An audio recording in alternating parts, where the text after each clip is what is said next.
ये आलमगीरपुर यूपी के मेरठ में स्थित है।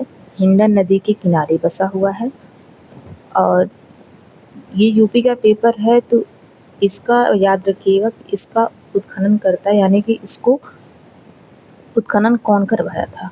यज्ञदत्त शर्मा थे। ये पीजीटी के किसी पेपर में क्वेश्चन बना हुआ है। दूसरा देखते हैं कि एकदम जो साउथ में जो कौन सा स्थल है, तो वो है दैमाबाद, जो कि प्रवरा नदी के किनारे है, महाराष्ट्र में। फिर है एकदम जो पश्चिमी जो स्थल है वो कौन सा है, ये है सोतका गेंडोर, बलूचिस्तान में है। दाश्क या दसमक नदी बोलते हैं इसको, इस नदी के किनारे बसा हुआ है। फिर है मांडा, ये एकदम नॉर्थ में बैठा हुआ स्थल है, जो कि जम्मू कश्मीर में है, चिनाब नदी के किनारे। तो यहाँ तक इसका विस्तार था।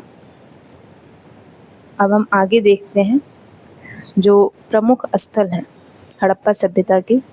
स्थल तो बहुत सारे मिले हैं, लेकिन प्रमुख कौन कौन सी हैं उसको हम देखेंगे।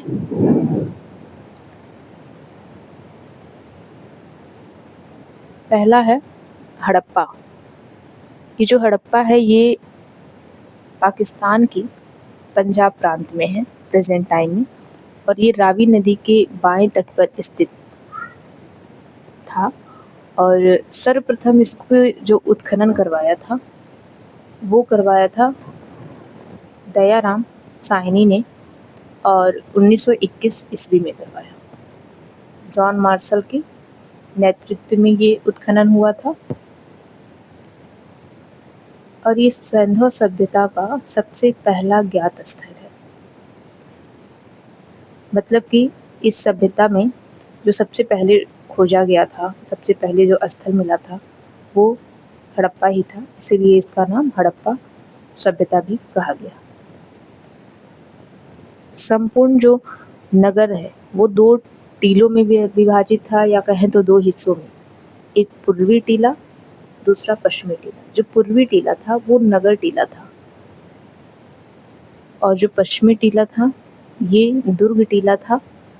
और ये जो दुर्ग टीले होते थे ये किलेबंदी होती थी इनकी, यानी कि चारों तरफ मजबूत दीवारें बनी होती थी।